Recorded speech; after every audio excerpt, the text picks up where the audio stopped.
Apprendre une langue étrangère sans se prendre la tête, astuce numéro 34. Lire le journal. Même quand vous débutez et que vous ne comprenez rien. Bon, ça demande quand même de savoir lire dans la langue, c'est-à-dire de connaître l'alphabet ou, disons, la prononciation. Mais dès que vous avez acquis les bases de la prononciation de la langue, vous pouvez déjà lire le journal. Maintenant, avec Internet, si vous n'avez pas accès au journal papier, vous avez forcément accès à des articles.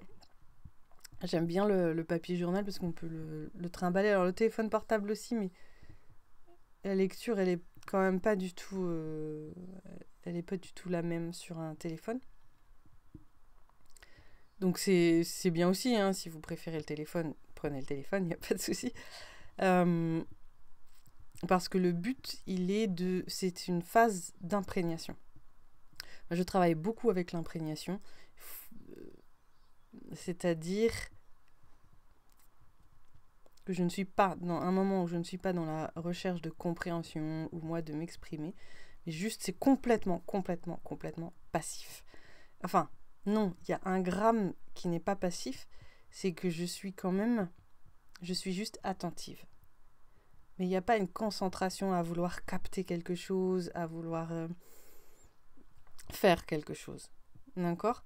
C'est-à-dire, par exemple, si je mets une vidéo de la langue, je me laisse juste imprégner comme si c'était une musique. Mais je suis quand même présente à la musique. Je ne fais pas un mur entre moi et ce que j'entends. Donc ça fait pas qu'on apprend la langue, mais ça fait qu'on se familiarise avec, qu'on se l'approprie, qu'on rentre dans la musicalité, qu'on rentre dans l'âme de la langue. Je ne sais pas comment dire. Et donc je vais en revenir à la lecture, qui est effectivement quelque chose de plus actif. Il paraît que quand j'ai appris à lire, c'est ma mère qui m'a appris à lire, je lisais les journaux. Et je comprenais rien, parce que je devais avoir, 3 ans et demi, 4 ans. Mais je commençais à lire, voilà, les journaux. Mais je comprenais pas, mais j'ai su... et au moins, ça fait travailler le principe de lecture. Et du coup, si on comprend pas aussi, on n'est pas trop attentionné à vouloir chercher à retenir les mots. Enfin, toute cette énergie pour l'apprentissage même n'est pas forcément là. On est vraiment concentré sur la lecture. Et du coup, le fait de progresser très rapidement en lecture va vous aider dans l'apprentissage. Je vous donne un tout petit exemple.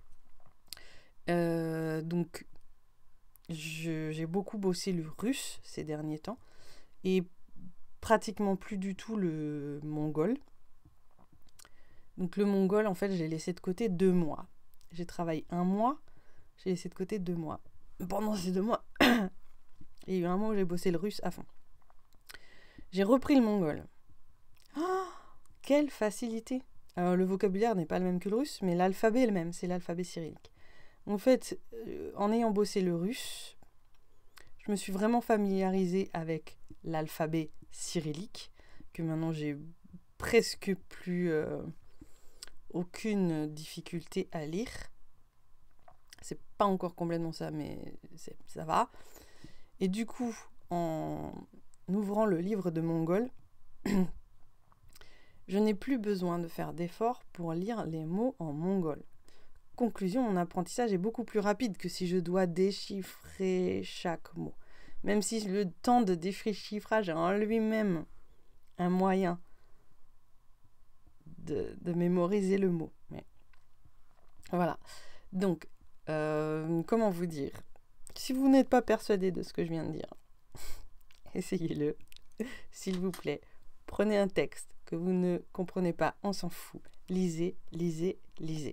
N'y passez pas 3 heures. C'est pas un truc à faire à fond, parce que le but, c'est quand même d'apprendre, mais 5 minutes par jour de la lecture pure, même sans rien comprendre. Voilà. Et puis, vous voyez ce que ça fait. Donc, encore une fois, c'est pour accélérer l'apprentissage de la lecture. Et donc, si votre lecture elle est fluide, tout votre apprentissage va être plus fluide. Et c'est aussi une manière, quelque part, inconsciemment, de de mettre déjà des mots. Ils auront déjà été vus, ces mots qui sont peut-être plus compliqués. Et quand vous allez les aborder 6 mois plus tard, par exemple, ils ne seront pas complètement inconnus.